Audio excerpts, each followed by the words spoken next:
ஓம் சக்தி. வாழ்க்கையின் பாடத்திட்டம்தான் விதி. விதிக்கு உட்பட்டே நம் திட்டம் நிறைவேறும்.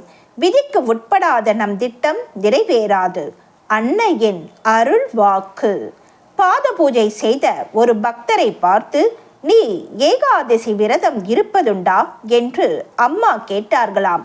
அவர் அதெல்லாம் இல்லம்மா என்றாராம். ஏகாதசி விரதம் இருப்பவன் குடும்பத்தை பார், அவன் குடும்பம் முன்னுக்கு வருமா, உன் குடும்பம் முன்னுக்கு வருமா என்று கேட்டார்களாம்.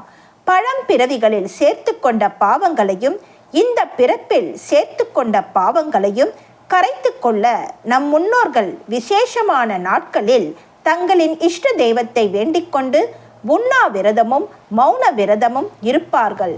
அதன் மூலம் மன வலிமை பெற்றார்கள். துன்பங்களை தாங்கும் சக்தியை பெற்றார்கள்.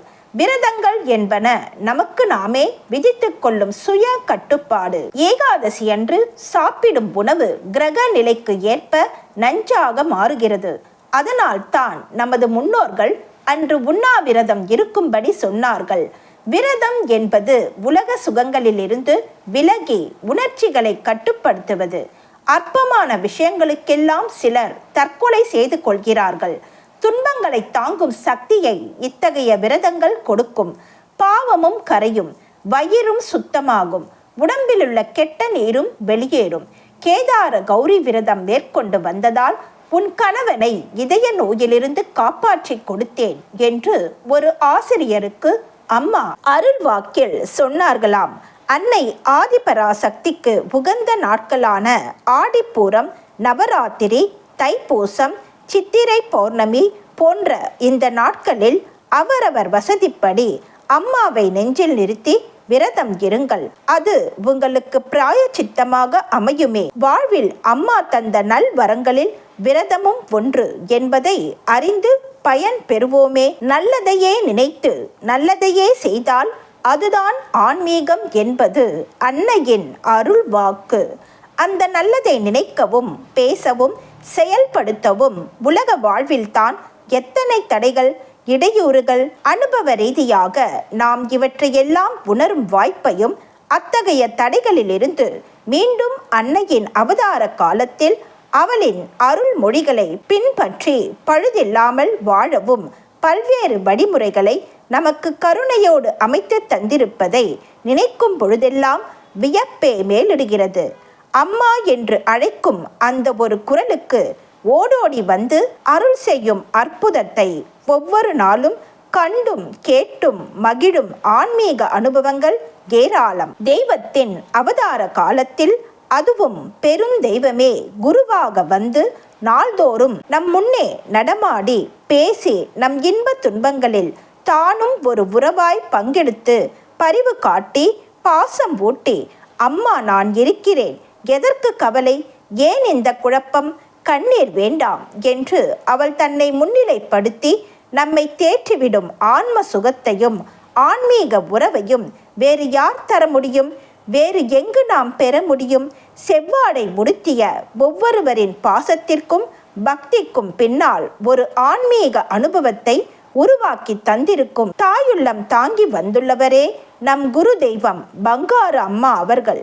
ஆதி சக்தியே குருவாக வந்து லட்சக்கணக்கான பாமர மக்களுக்கு பக்தி உணர்வை ஊட்டி மந்திரங்கள் சொல்லி துயர்கடலை கடக்கும் எளிய வழியாக தொண்டு நெறி புகட்டி ஆன்மீக பாதையில் விரல் பிடித்து வழிநடத்தும் தாயன்புக்கு ஈடு இணையாக எதை சொல்வது? எளிய தமிழ் மந்திரம் தந்து அகத்தும் புறத்தும் நம்மை கருத்தும் கவனமும் கொண்டு தன்னம்பிக்கை மிகுந்த மனிதர்களாய் உலவ விட்டிருக்கும் அனுபவத்தை நம் வாழ்வில் அம்மா தந்தாளே. இந்த கலியுகத்தில் இந்த மந்திரங்களே போதும் உங்களை காத்து கொள்ள. ஓம் சக்தி. குடும்ப பொறுப்பும் தனது ஆன்ம முன்னேற்றமும். மகனே, ஆதி காலத்தில் மனிதன் எப்பசியுமின்றி எண்ணிலேயே தன் மனத்தை லயிக்க வைத்து கொண்டு இயற்கையோடு ஒன்றி வாழ்ந்து வந்தான். ஆனால் இன்றைய நிலை அப்படி இல்லை மகனே. தன்னையும் தன் குடும்பத்தாரையும் காப்பாற்றுவதற்காக பொருள் தேவைப்படுகிறது. அப்பொருளுக்காக அலுவலாற்றுவது, வியாபாரம் செய்வது இன்ன பிறதான் தனது முக்கிய கடமையாகிறது என்று ஒவ்வொருவனும் நினைத்து கொண்டிருக்கிறானே. தன்னையும் தனது சுற்றத்தாரையும் பொருளையும் தேடிக்கொண்டு காப்பாற்றுவதற்காக வேண்டி அவனுக்கு பிறவியை நான் தரவில்லை. மகனே, தன்னை உணர தன் வினையை அனுபவித்து கழிக்க, மேலும் வினையை கூட்டிக் கொள்ளாமல் இருப்பதற்காக மனித குலத்திற்கு இப்புவியில் நான் கொடுத்த பொன்னான வாய்ப்படா மனித பிறவி. அதிலும் இந்நேரம் நானே நேரில் வந்திருக்கிறேனே, அதனை உணர்ந்து அதன்படி நடக்க வேண்டியதுதானே அவனவன் கடமை. மகனே, உனது வினையை கழிப்பது என்பது எளிதான செயல் என்றா நினைத்து கொண்டாய்? அது அவ்வளவு சுலபமல்லடா. ஒருவன் வினையை கழித்து கொள்ளுகிற மார்க்கத்தை என் அருளால் தெரிந்து கொண்ட பின் அவன் அறியாமல் என் அருகே வர ஆரம்பிக்கிறான். எனவே நான் விளையாட்டிற்காக சோதனை தருவது போல பாவனை செய்தால் உடனே மனம் சோர்ந்து வினையை கழிக்கிற வேலையை விட்டுவிட்டு உலகியல் கடமைகளை செய்ய ஓடிவிடுகின்றான். ஆனால் என் ருசி கண்டவன் என்னை விட்டு நீங்க முடியுமா? மறுபடியும் தன் அகக்கடமையாற்ற வந்து விடுகிறான். இதனிடையில் நான் அவனுக்கு கொடுப்பது ஓய்வு என்பதை புரிந்து கொள் மகனே. மகனே, இதனுடைய தாத்பரியம் போக போகத்தான் விளங்கும். அன்னையின் அருள்வாக்கு.